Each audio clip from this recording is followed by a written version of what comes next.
So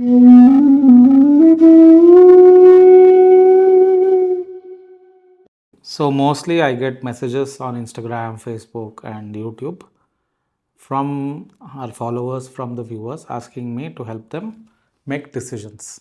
See, these decisions could be spiritual in nature, as in what kind of meditation should I do, what kind of practice should I focus on, should I do this or that. There's a lot of confusion in everyday life. Anyway, even for all people, for all beings, there is a lot of confusion. There's a lot of anxiety and a little self doubt whether this the good decision, is this the right decision to make, or should I do something else. So there is a lot of ambiguity when it comes to decision making. So I thought we'll make a video about this and try to address this situation and help our viewers make good decisions, right? The idea is to make good decisions, make sound decisions, and learn to live with these decisions. So let's start. You are watching Reflections on Reality. Discover the newest books from our collection: The Heart of Everything, a spiritual memoir, and Abhinava Vijayam, a dharmic magnum opus, both written by a gifted author, Kanchi. So Arjuna is on the battlefield of Kurukshetra, right? So Arjuna is in the middle of the battlefield of Kurukshetra with Lord Krishna, and he is unsure of whether he should fight or not fight. So why is he unsure? Because on the other side are his friends and relatives. He has Bhishma, who is his great grandfather.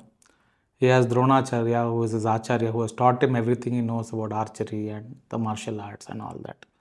He has his good friend Ashwatthama, who is the son of Dronacharya. He has Kripacharya, who was also his teacher before Drona.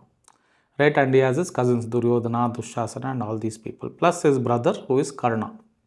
Right, so all these people are fighting on the other side, and of course Arjuna does not want to fight his relatives, fight his friends, and he even asks Krishna on what kind of a victory is this? Even if we win the battle, what is the point? Because we are winning and we are going to establish a samrajya, establish a kingdom on the dead bodies of our own friends and relatives.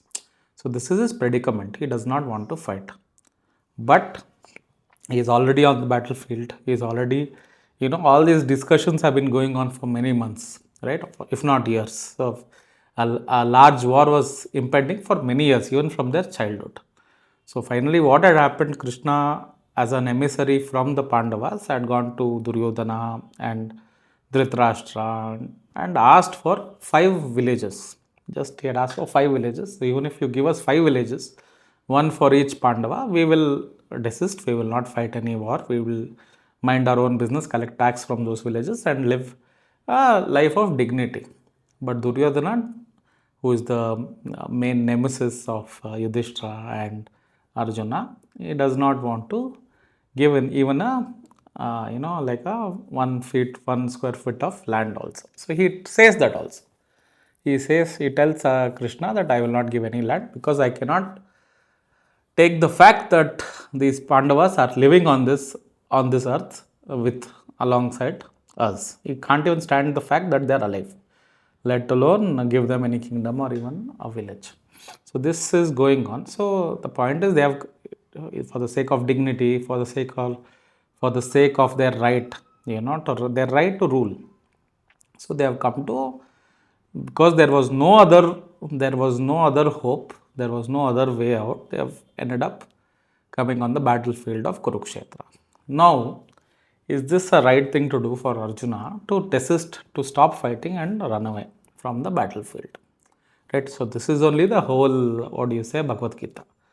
Bhagavad Gita talks about. This is the basic premise of the Bhagavad Gita, where Arjuna does not want to fight, and Krishna is not telling you should fight or not fight. He teaches him what is Dharma, what is the right decision to make, and based on what you should make that decision, right? So similarly, we are also, I'm not telling this is right or wrong, anything.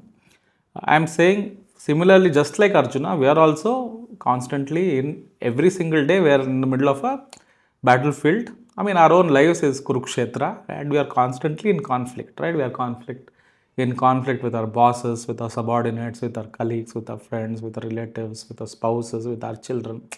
The conflict is not like we have to end up killing each other or destroying each other, but small,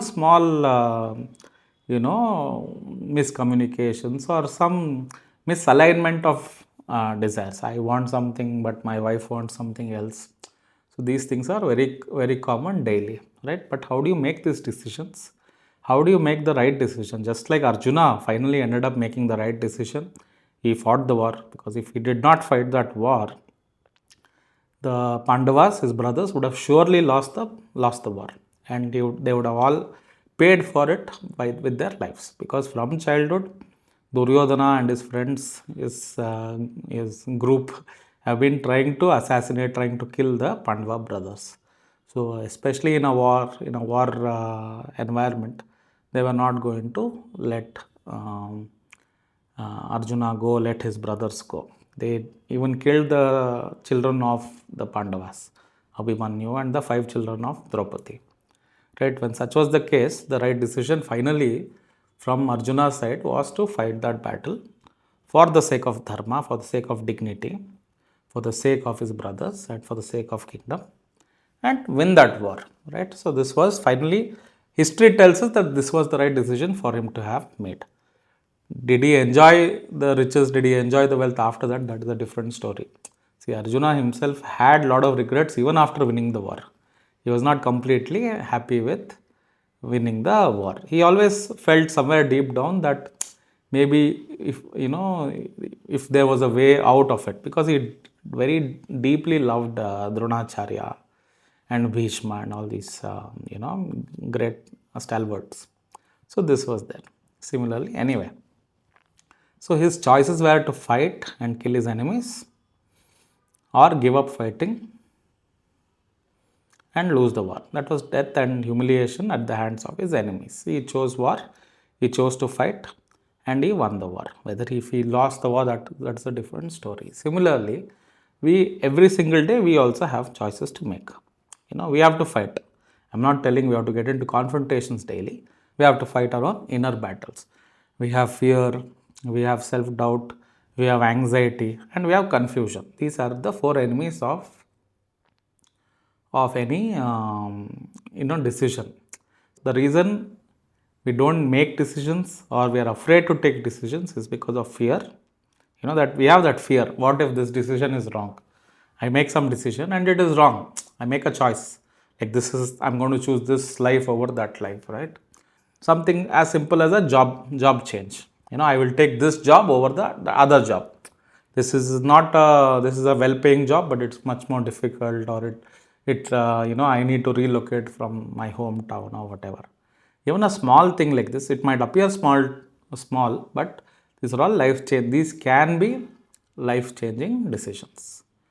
So we don't make these decisions, or we avoid making these decisions, or even when we do make them, we are still, there is a lot of confusion, there's a lot of self-doubt, and there is fear. So these are the 3 main enemies, I can say, of decision making. And finally, when we make the decision, there is a 4th problem. So there is fear, there is doubt, and there is confusion. The 4th problem is regret.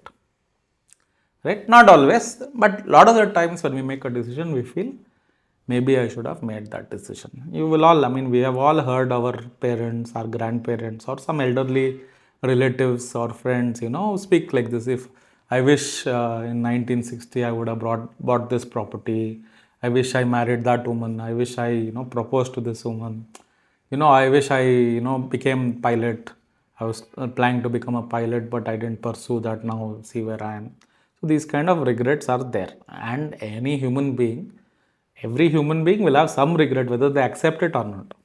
See, having regret is okay, but here what we are talking about is learning to accept regret. We are not running away from regret. Sometimes you feel okay, maybe even a small thing like you order some dish at a restaurant, you will look at your friend's dish and say, maybe that was a better dish for me to order. I wish I ordered that and not what I have. So this kind of things happen, but you need to learn, or we need to learn to embrace regret also.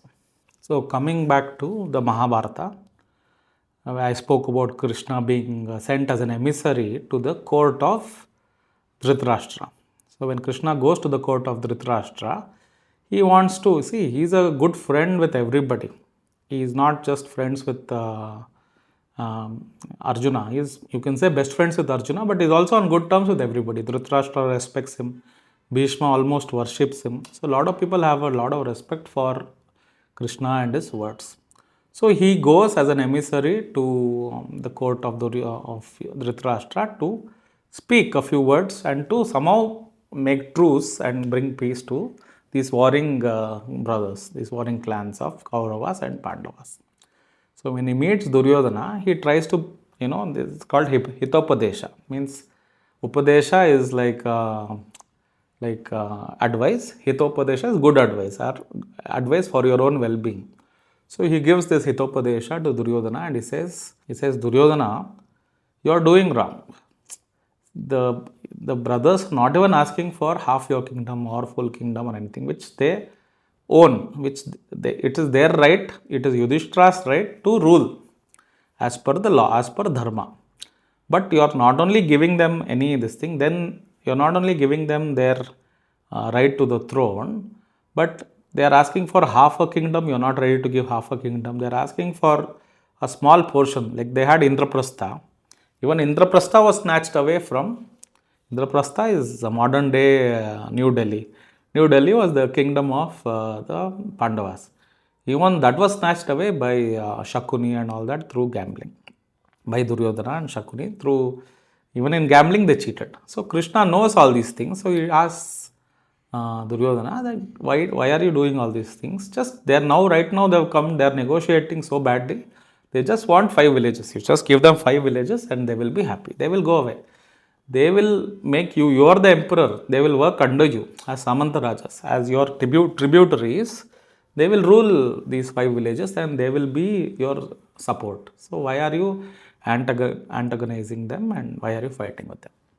So for this, Duryodhana says, Krishna, I know what I am doing wrong.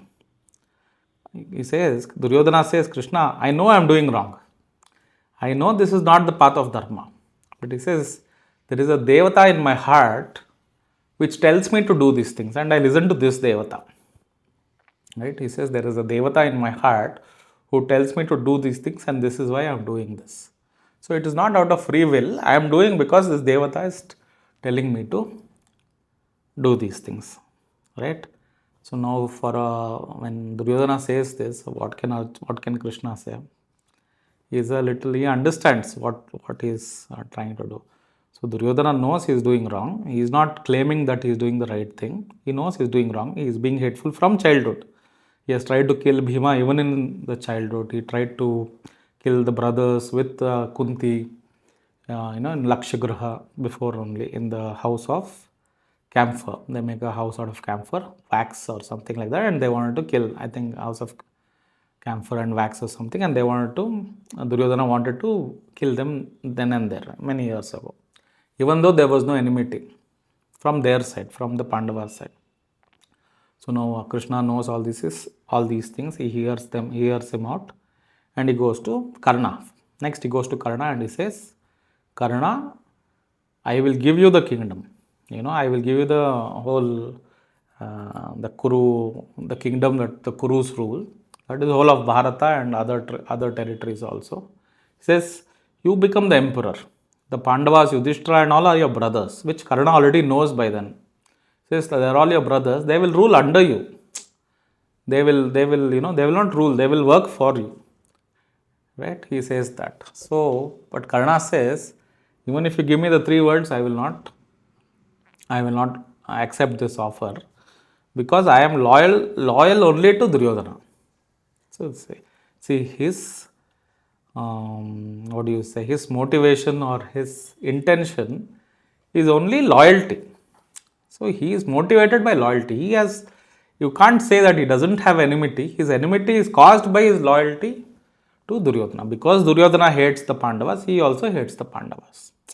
So he is loyal to Duryodhana because he treats him like a great friend. Duryodhana also treats him with a lot of respect, and he gives him Anga, Desha, Banga, that is Assam and West Bengal, all this, Bangladesh, all these areas are given to Karna. So Karna is the ruler of those regions, right? So he is always indebted to Duryodhana, and he says, whatever Duryodhana tells me, I will do. I will fight Indra, I will fight all the devatas. Whatever Duryodhana says, I will do that. I will not sway from my loyalty towards Duryodhana. So here one guy is making a choice, that is Duryodhana is making a choice saying, I know I am doing something wrong. I know I am doing something adharmic, which is not dharma, which is not the right thing. But I will do it anyway because my inner voice says so. My inner devata says so. He's not even calling it an inner voice. He says devata is within me who guides my actions. Right? So he is being guided by this inner devata, inner voice. And Karna is being guided by Duryodhana. Right? So he is not even asking, Karna is not even asking whether I am doing the right thing or wrong thing. He is not even claiming or saying I am on the path of Dharma, I am on the path of Adharma. He does not even want to question it. So in a way, his mindset is like a horse. When a horse is going on the road, they put these strips here. So it sees only the path. It does not see left or right, doesn't go anywhere. It just has this thing and it keeps galloping forward. Whatever it sees, only there it will go. It is not swayed by anything. So he was like a horse, like a work horse. Or you can say he's like a soldier. Sometimes soldiers are only made to obey commands. You're not even looking into what is right, what is wrong, and they are not into ideologies and which government is ruling the nation. They are not bothered with that. They are only meant to follow the commands of their higher ups. So he was a great warrior. Now you tell me who is right and who is wrong. Who is worse between these two guys? Is it Duryodhana, who knows that he is doing something wrong but he does it anyway, or Karna, who does not care whether it is right or wrong but does it anyway? Right? So these two good examples are there in front of us. Right? So these were, you can say, examples of bad decisions. Why was it bad? Because Duryodhana and Karna were in no way or in no way had the capacity to defeat Arjuna, defeat the Pandavas. What happened finally? They lost their kingdom, they lost their lives, they lost their children, and not only their lives and lost they initiated a war which ended up destroying a massive amounts of people. Lakhs together people died during that Mahabharata war, which was initiated and brought into action by the Kauravas.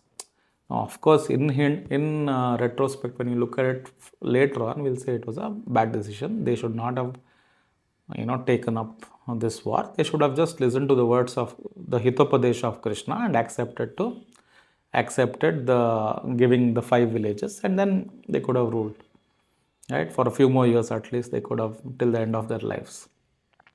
So that is one thing. This is a good example of bad decisions. So now let us talk about how to make good decisions every single time. So to make good decisions, we need to understand one thing called free action. What is free action? Action that is not guided by either greed or fear is free action. I want this, I want more of this, I want much more of this, and we keep on grabbing things and we keep trying to add them to our, to our lives. Suppose we have one car, now we want another car, even when there is no need for it. If there are needs, you buy 100 cars, it's not a problem. Even when there is no need, only because you want it. See, some new Lamborghini has come, you want it just for the sake of enjoyment. I'm not saying right or wrong. I'm saying this is what is greed. Whether greed is right or wrong, we'll look at it a little later. But we want a Lamborghini which is 6 crores. Even when you have only 3 crores, somehow you want to, do some things to buy that car and enjoy it. And because you think that will give you some enjoyment, that will give you some happiness. We know that any enjoyment from any car, anything is temporary. Any enjoyment or any pleasure that comes from an object, that comes from a material object is temporary. No enjoyment from a material object can be permanent. It is only for a very brief period of time. So if you have 100 crores, you have 1000 crores, you want to spend a little money. I'm not against these things. I'm just saying action that is catapulted without greed, that is free action. Without greed, without desire, and even without fear.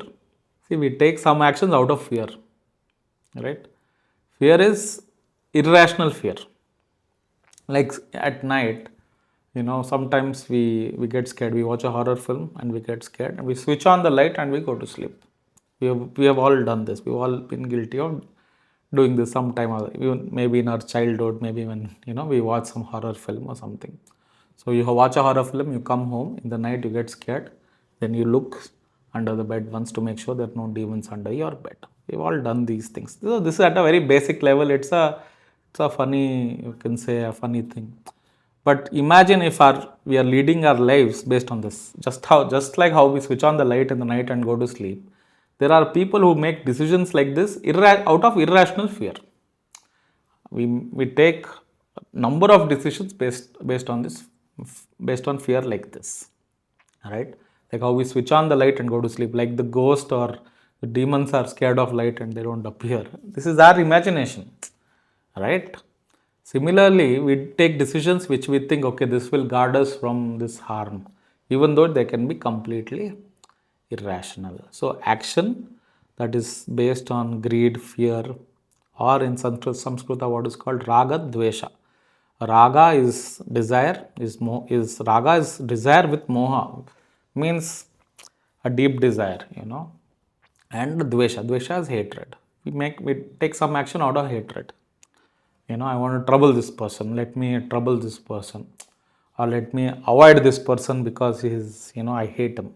So you go to a wedding and a person walks in front of you and you want to avoid and go away, and you're doing all kinds of gymnastics to avoid this person. So because this is dvesha, right? The easiest thing would be just to greet and say hello, hi, how are you, and just walk through that. But sometimes we are so filled with hatred or so filled with repulsion towards a certain event or certain circumstances that we avoid it.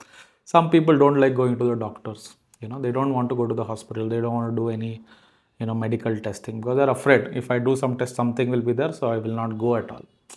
This is, I won't say irrational fear also, but it is unhealthy. And you are making this decision, you are taking this decision to not go and get any test done because of fear. There's nothing else that is guiding force behind this decision. So the healthy thing, the rational thing to do is, whenever the time arises, there is something wrong with you or you feel some pains or anything, just go to a doctor, show the doctor, be done with it instead of avoiding it out of fear, right? So this is free action that is without fear and greed. That is the first thing. So how do we act out of, we'll come to that. How do we act without fear? How do we act without greed? I'll come to that. The second thing is need versus want. So what do you need at this moment? And what do you want at this moment? Suppose you have a decision to make right now between something you need and something you want. Right? You have, let's say, a limited budget and you want to go to a vacation. You want to take a vacation. Yeah. But you need to buy some, groceries for the house, or you need to make some repairs on the house. So, of course, which is far more important currently, that which affects your life immediately. Sometimes what people do is, I'll just go on a vacation, or I'll just spend this money, we'll figure it out later, or I'll take some loan later to figure this out. So this is choosing between need and want. Every single time, the easy way out is to always pick the need versus the want. The need has to be a necessity, right? It has to be an absolute necessity and an immediate necessity. Every single time the need has to come rates higher than a simple want. I want to buy these sunglasses, or I need these groceries, I need to eat healthy food, for example, I need to buy these fruits and vegetables or some medication. Of course, the need wins, need trumps want, right? The first point is free action, that is action without greed or fear, trumps any action which is motivated by greed, fear or fear, right? Second thing is need trumps want. So the third thing is equanimity. Now we say, okay, we should not act with greed or with fear, but then how do we act, right? See, we make a decision for the sake of acquiring something or getting rid of something. So we cannot say I'm going to act without desire. There is some amount of desire there, but even in this there should be a sense of equanimity. See, equanimity is samatva bhava, is not being swayed too much by desires or by anything. See, whenever we make a decision out of emotion, it could be, the emotions are multifold. We know we can be jealous, we can be angry. Any decision you take out of anger will not give you benefits, will not give you lasting peace, will not give you happiness. Anything done out of anger will trouble you later, right? Out of anger, what do we do? No good things come when we get angry. When we get angry, we scream at somebody. So the words that come out of your mouth and we hurt somebody, suppose we abuse somebody or say something, they can never be taken back inside. So we act hastily. See, speaking is one thing, but imagine making a decision in that state of mind. In that state of mind, when we are angry or very agitated, right? When we are in a very rajasic mindset, it is best to remain, without making the decision. Buy some time, get your mind to calm down, become equanimous. Equanimity is what is sattva guna. We know the three gunas: sattva, rajas, and tamas. Tamas is inertia, is dullness, is laziness. It's when we cannot think clearly at all, when your mind is completely shrunk, that is tamasic nature. Rajasic nature is when you are agitated, when there's a lot of things happening, you have multiple choices, your mind is very agitated. Both these states are not good for decision making. Always make decisions to a large extent, whenever possible, in a sattvic state of mind. Sattvic state of mind is when you are relaxed. Never take, that's why they say haste makes waste. It's a very simple thing but very appropriate. Whenever we act in haste, whenever we decide to call somebody, and whether it is buying stocks, buying property, selling things, but whatever it is, we should never act in haste. Always relax, get your mind into a state of equanimity where you're not agitated, where you're not inert, where you're clear and alert, and you're not motivated by greed or fear, and act from that space. Act from that space of samatva bhava when the mind is equanimous. So this is a very important, very important, probably the most important thing in decision making. Whenever you make decisions, always remember to be equanimous. This is only free action. Action that is free from emotions is, and from mental baggages. See, mental baggages, we have baggages from the past, we have trauma from the past, we have a lot of things, right, that make us heavy, that make our decisions heavy. So we should free ourselves from those kind of trauma, those kind of things of the past that will trouble us in the future. We should free ourselves from those ideas and act afresh. So this is free action. And finally, we have something called Kala, Kshetra, Sandarbha. Kala is wait for the right time to act, right? Kshetra is the right place, the right opportunity. Sandarbha is right opportunity. See, Sandarbha is that junction of right place and right time. So suppose you're an actor and you live in a village, in a small village, right? Will you have enough opportunities to showcase your talent? Probably not. Suppose you want to act in a play or you want to be in the movies. The best thing for you to do is move to a place where there is a film industry, a lot of theater groups, or where you can learn the craft of filmmaking, acting, or theater, whatever it is. So important things there. The kshetra comes into being. Once you move into the kshetra, things start manifesting. So Similarly, the time is also very important. Kala is time and Kshetra is space. Kala, Kshetra and Sandarbha. When these three things come together, then you can say it is the right time to manifest your decision or to make that decision, right?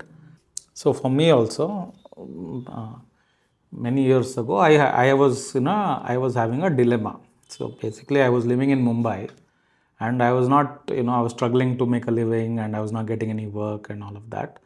And there were this really heavy floods. I think it was in 2006, if I'm not mistaken. There was a lot of the city was flooded, and I could not even exit my room. So I lived in a small kitchenette, which was barely enough space for one bed, and there was a huge massive kitchen counter.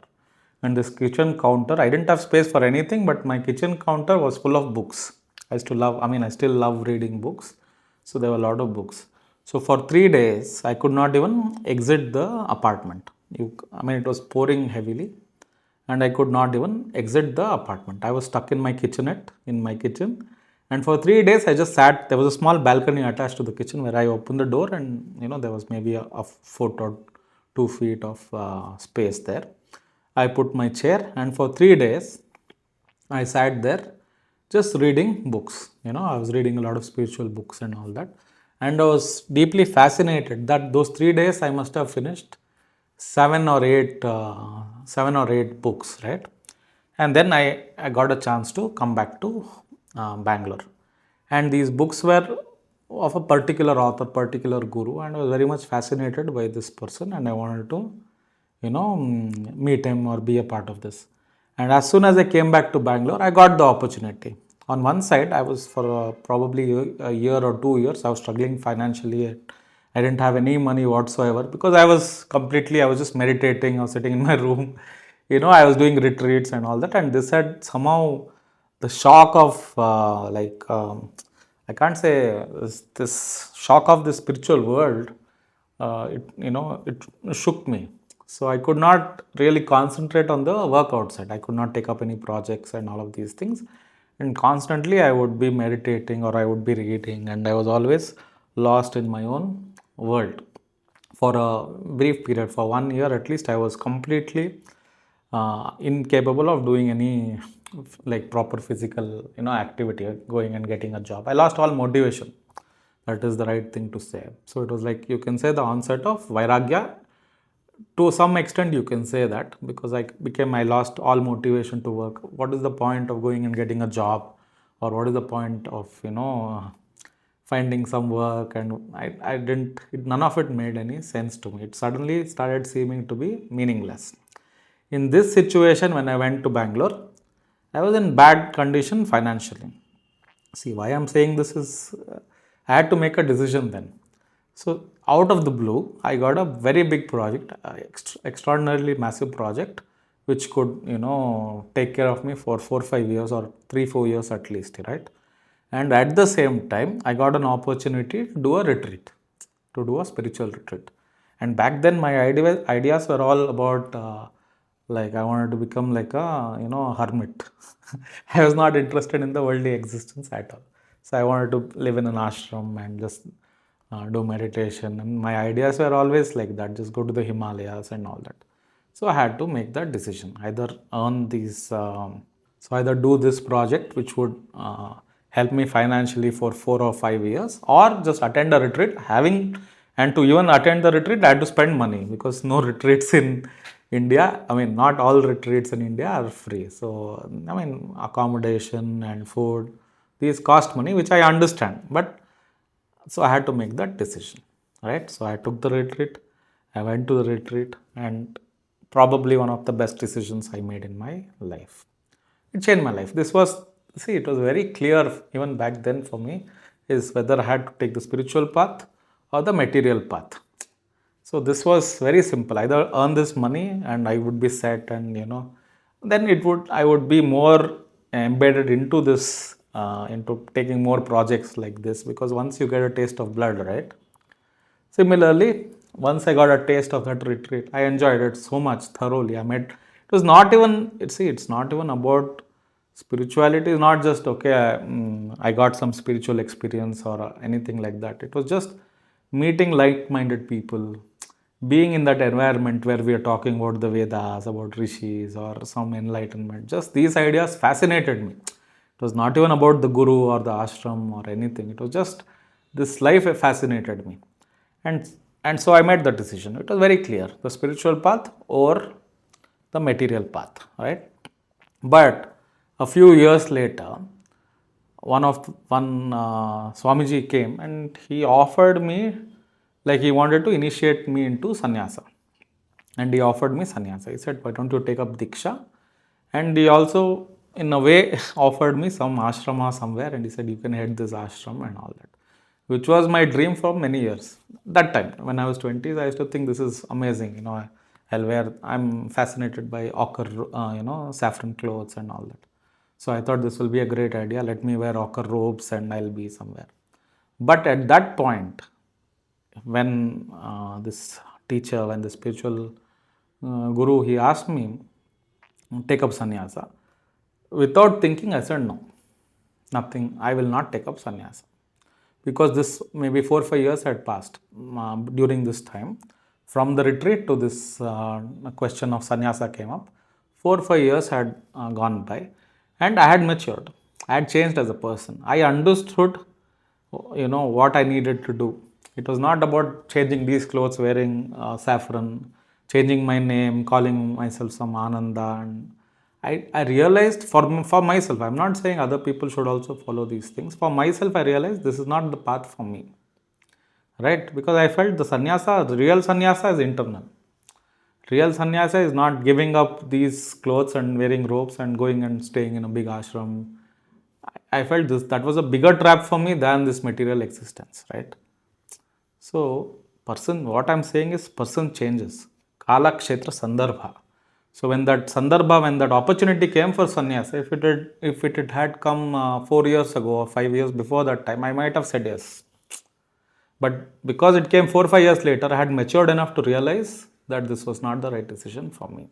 So what could be right decision for you now is not necessarily the right decision for you 5 years later. So whatever decision you made 5 years before is not the right thing, doesn't necessarily have to be the right thing now, right?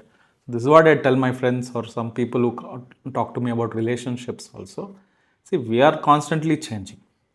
So it is very wrong of us to expect the other person, the spouse, to not change. They will also constantly be changing. This is only marriage, or this is only friendship, this is only companionship, right?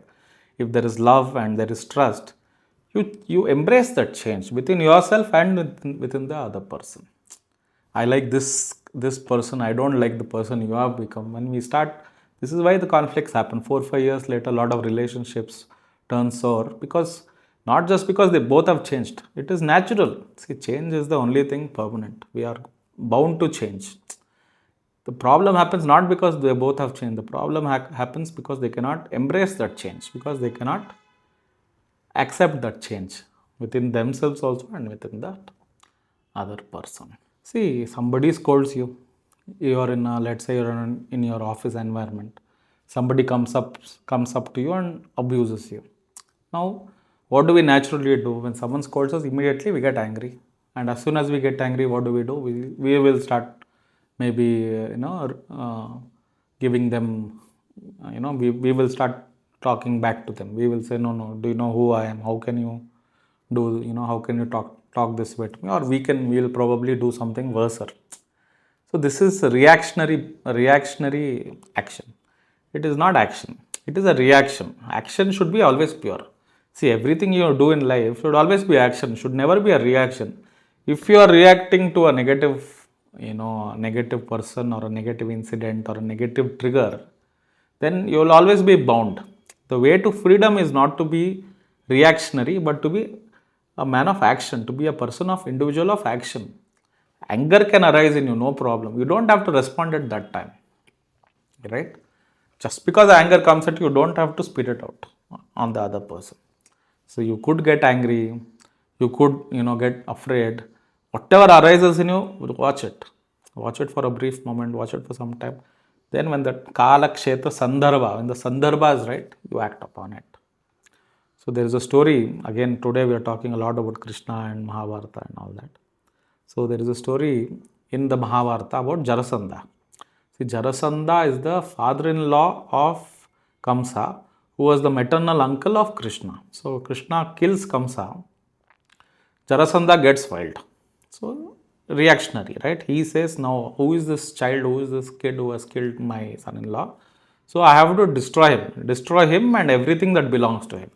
So Jarasandha, who was ruling modern day Magadha. Magadha is modern day Bihar, right? So around Bihar area. So he started attacking Krishna's kingdom, and not once or twice. He attacked so many times, and Krishna's kingdom were somehow they were able to repel the attacks, but they were not able to vanquish Jarasandha. It happened once, twice, thrice. It happened many, many times. So now what did Krishna do? They could have, the Yadavas could, they had a very strong plan. But they also realized we cannot win this battle right now here against Jarasandha. So it was Krishna's plan to move the capital, to move the kingdom from where they were to Dwarka, that is in Gujarat. So they moved away from, they retreated away the whole kingdom. They retreated the whole kingdom and took the whole kingdom away from Jarasandha's clutches and went to Dwarka, which was a fortified city on one side, and they had the ocean on the other side, right? They had the, I think, Arabian Sea, I'm not sure. So even Krishna waited for his time, and when the time arose, when the Pandavas and the Kauravas began to fight, that time Krishna spoke to Bhima and Arjuna. He took Bhima Arjuna to Jarasandha's kingdom, dressed as Brahmanas, and challenged Jarasandha to a wrestling bout. Because Jarasandha is a Kshatriya. He will never refuse a bout. He will never refuse wrestling. He will never refuse fighting. Right? And then Krishna gave him the option to pick one amongst these three, Bhima, Arjuna and Krishna. And Jarasandha is an egoistic person. So he took that decision out of ego. He said, I pick Bhima because he is the strongest of you three. I don't want to fight you other two and then gain victory over you, because that victory won't be sweet. People will call me a weakling. So I want to fight the strongest amongst you and win that battle. So Jarasandha made that second mistake. First mistake was attacking Krishna only. Second thing is choosing that battle and out of ego, right? Egoistic pride. I am Jarasandha. Who can defeat me? Nobody can touch me. And he fought with Bhima, and he lost that wrestling bout, and he was killed by Bhima. So this is a good example of Sandarbha. Krishna waited many years to get his revenge on Jarasandha, because his kingdom was being attacked. See, this was also defense. He had to defend his kingdom. He had to do. Jarasandha was attacking him. See, from Jarasandha's side, it was the right decision that he had to make. But Krishna, if he had fought, back then, anything could have happened to their kingdom. So again, Sandarbha is very important. You need to find the right time and the right place and the right opportunity to take that decision. So you need the right circumstances for any action to manifest. Alright. So that is a very important thing that we need to remember. So Jarasandha was not a good king. He had 86 kings imprisoned, 86 kings of Bharata, ancient Bharata, imprisoned for Narameda Yagna. Narameda Yagna was a yagna where they used to put human beings as pashu, human beings as the sacrifice in the fire. So he was doing all these things. So of course someone had to stop it, and it was Lord Krishna who came and took the help of Bhima to kill Jarasandha. So there's one more thing. When we make a decision, we are always afraid, because what will happen out of this decision? Suppose there is A or B, and I pick A. And what if this A fails? Suppose I want to start a business. I want to start a clothing business, or I want to get a job, right? What if I start this clothing business and it fails? What happens to my income? What happens to my investment? See, this fear is there. This fear not only hampers the decision making, but it hampers the process of the business also. Because the seed of that business was made, the seed investment was made with fear. You put that money afraid that you are going to lose it. So if you ever act with that fear, there is a high chance that you make all your decisions during the period of business also out of fear. You do this because you don't want to lose it, right? So that's why they say, even Krishna says, you have to give up Phala Peksha. Phala Peksha is the desire for fruits of your action.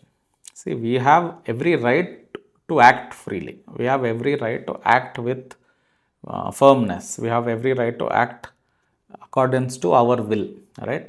So it's called Ichcha Shakti and Kriya Shakti. Kriya Shakti is action and Ichcha Shakti is desire. So we have every right to act freely and say, I want to attain this, this is my sankalpa, this is my desire, and I want to act freely and do it. That is fine. But Krishna in Bhagavad Gita says, you don't have the rights to the fruits of the actions. How does this work? And it says, the fruits of the action are given by Bhagavan, is given by Krishna himself, is given by Paramatma. So he distributes the fruits of your actions. So let us look at it this way. When you are freed from the desire for action, automatically your actions are pure. It is not impure. There is no klesha. Klesha is some dirt on in your consciousness. Your consciousness is free. Just as a child plays with toys and throws away the toy, he has no desire for the toy. He can just play with it and throw away the toy. Right? You give child mud, he'll play with the mud also. I'm talking small children. You give them mud, they'll enjoy playing with the mud also. They will not say this is mud, this is Louis Vuitton bag, or this is anything they get, they will play with it. Right? Similarly, a man, any work you get, you do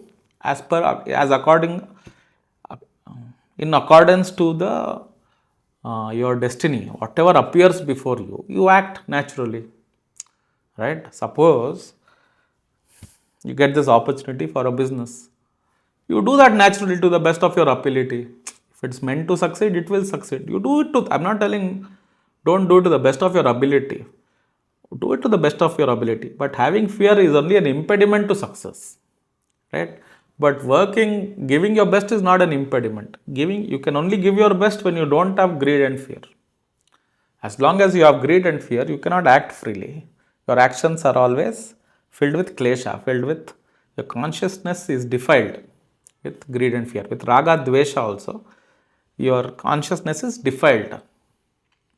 So without defilement to work, you have to act freely. So that is giving up phala peksha. So giving up phala peksha is giving up the desire for fruits.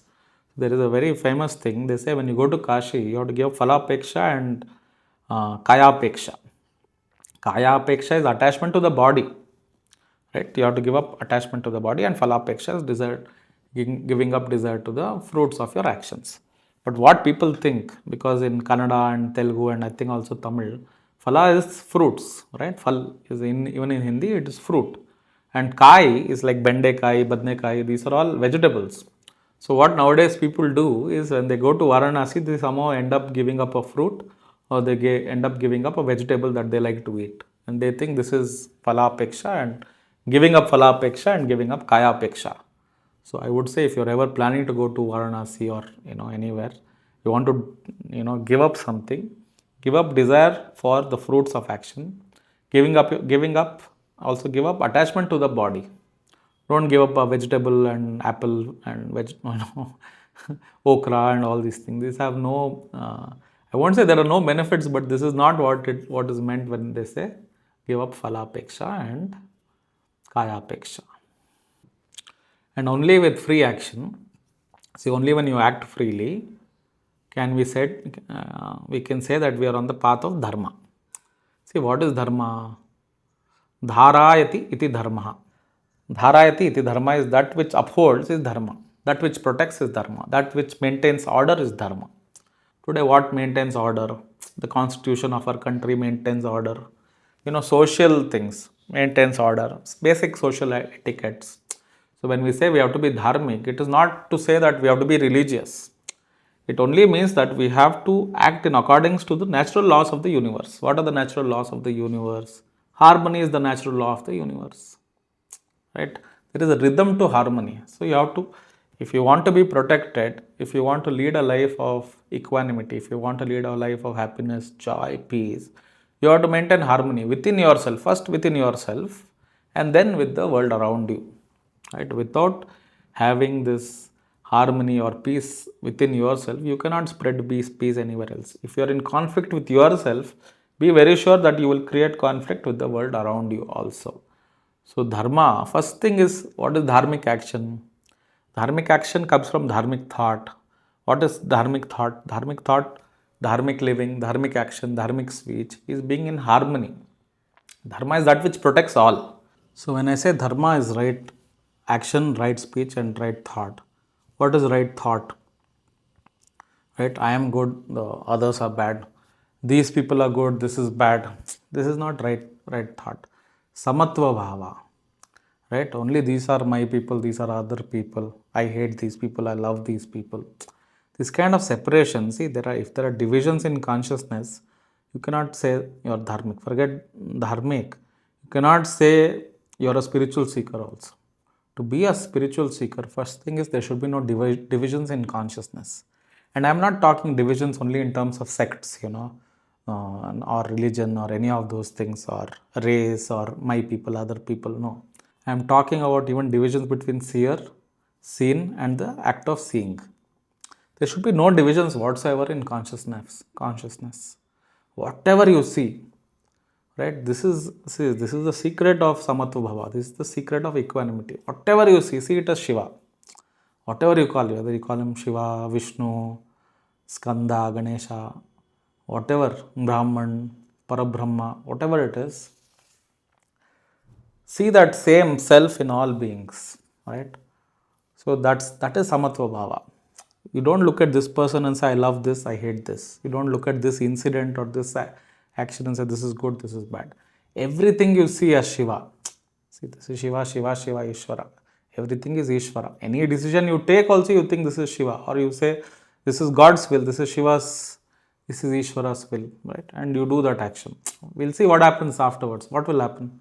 I'm not thinking give up. I'm not saying give up critical thinking or reasoning and all these things. See, any decision you make, the first basics is that we have to apply our past knowledge, right? Whatever knowledge we have to apply and then take the decision, right? Reasoning is most important. If you don't have the capacity to reason, suppose you don't have that intelligence or whatever. See, what did Arjuna do finally? He asked Krishna, what do I do, Krishna? I don't want to fight.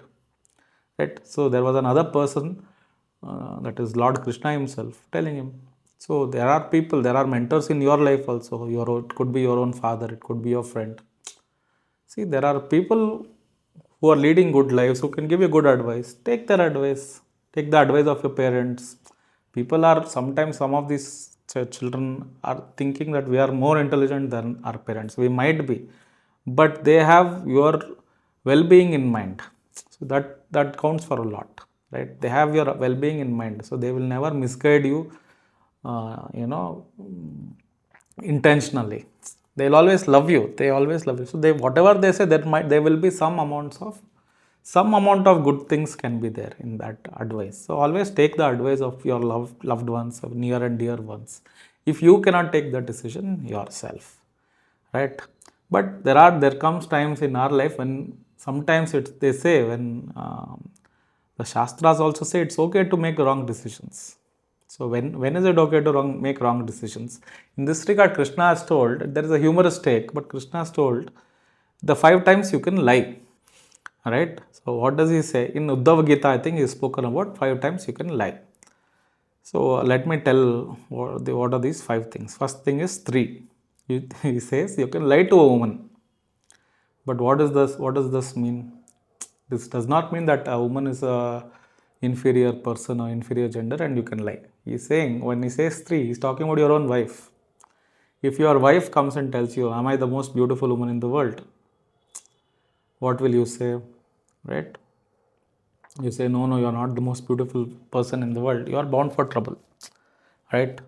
So he says, in this context, with your wife, in Sarasa, during love making or during your personal moments with her, it is okay to lie to your Three doesn't have to be your wife, it could be your friend or girlfriend. Something she might ask you, or he says it is okay to lie in this context. Then he says Narmayukti. Narmayukti is humor. See, when we speak the truth, if everything is truthful, then there is no humor. Humor is engaging only with a little exaggeration and some amount of lies. So he says, in the context of humor, it is okay to lie.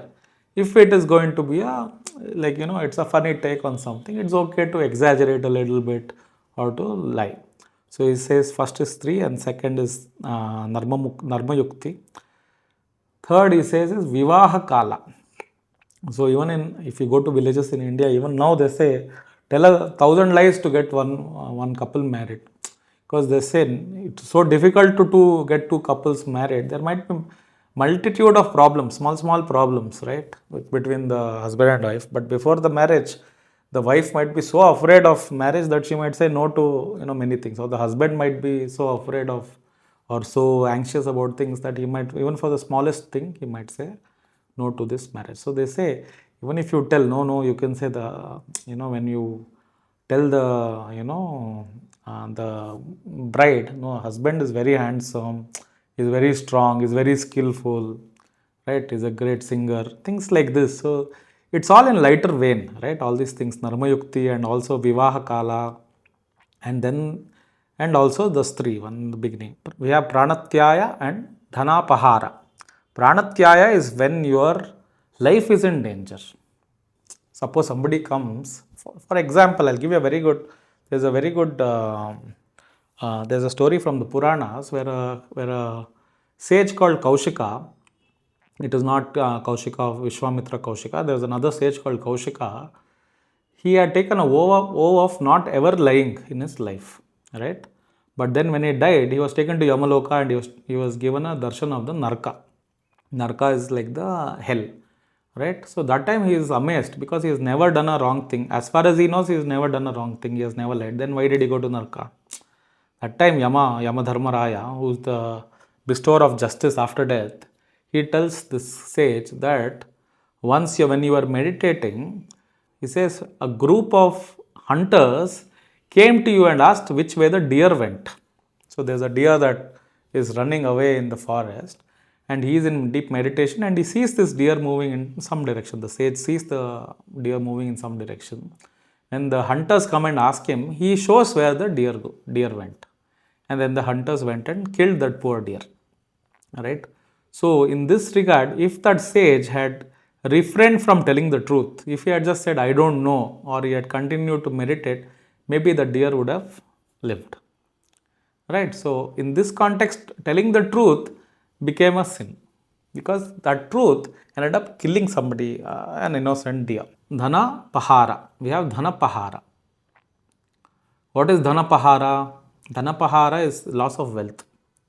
Right. So there's some bandits have come, some robbers have come. They're trying to steal money from your house, and they try to find where your wealth is. You can say, this is all I have, and show something. So it's a small example. Loss of wealth, there is always a good chance because so basically what Krishna is saying is, for survival, whatever is needed you can do. Survival and humor also he has added. So for survival you can lie, and for the sake of humor means little exaggeration, a little lie is okay. Similarly, even our decisions, sometimes we can do our adharmic decisions, so to say. Sometimes we can sway from the right path. And what are these 5 things? Is when you're hungry, when you're threatened to survive. In order to survive, you can lie or cheat. When it comes to your survival, your life might go at that minute or your entire existence might come under threat. Under these extraordinary circumstances, it's always okay to sway a little from dharma. This even Yudhishthira did during the war of Mahabharata. He said, Ashwattama Naro Kunjaraha. So he also lied, saying Ashwattama has died, but he said it could be man or elephant. So similarly, when your entire existence is under threat, it is said by the Shastras that it is okay to sway a little away from the righteous path. And finally, there are 2 more things. in order to not hurt anybody. See, if your action is out of compassion for somebody, suppose somebody does not want to receive wealth or does not want to be helped, because they have lost their wealth or something like that, but they still have that dignity or that self-respect and they don't want to beg. So in this case, without hurting their feelings, if you're lying or cheating and giving them some money or giving them, some help to help them, this is allowed by the Shastras, because finally, what is the goal? What is the final result? That person is helped. This is an act of compassion. So if you're acting out of compassion and you're about to help somebody without hurting their feelings, it is absolutely okay. And finally, when is a wrong decision or when is a wrong action allowed? Right? To reduce the bad. Yeah. So suppose you are an alcoholic. Now, alcohol can be, in the Shastras, you can say alcohol is very bad, intoxication is bad for you. All these things are written. But now suddenly you're already an alcoholic. How do you stop drinking?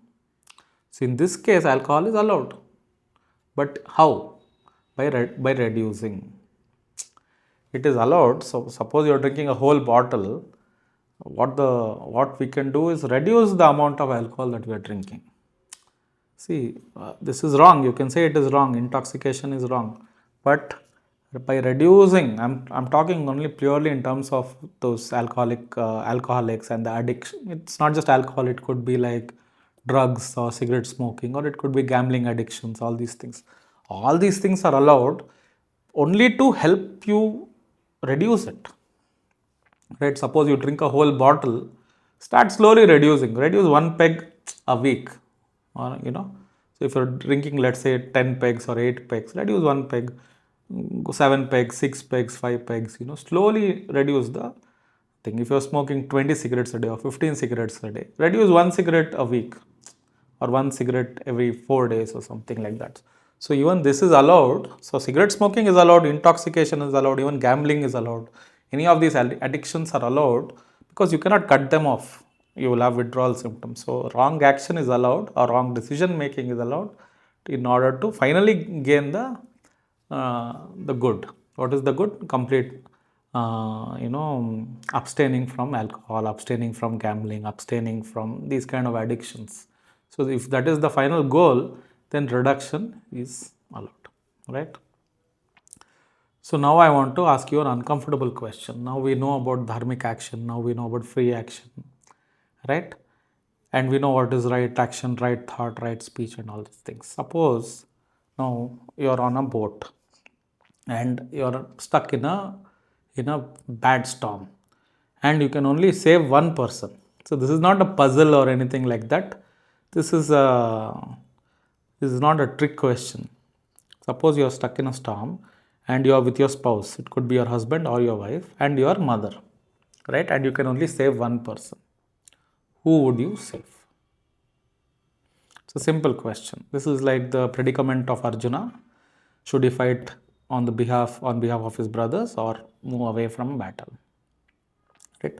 Suppose you are in a boat and you have to save only one person. You can carry only one more person on the boat. It is either your mother or your spouse. Who would you carry and why?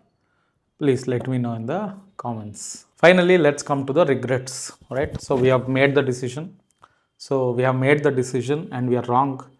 Suppose we have made some wrong decision. So there is a very high chance that we will make wrong decisions. Not every decision we take in our life will be right, or not every decision we take in our life will lead us to something very good. Sometimes there will be struggles because of our decision making. No matter what decision we make, the other decision will always seem like that could have been a good idea, because we don't know where that road will lead us, right?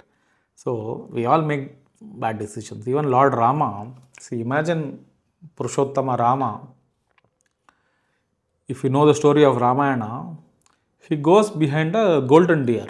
See, he sees a golden deer, and at that moment, Mata Sita, she looks at the golden deer and she tells Rama, "I want that deer." Right? So these two are considered the avatars of Mahavishnu and Mahalakshmi, right? Vishnu and Lakshmi. Lakshmi is swayed by a golden deer. She says, "I want this deer.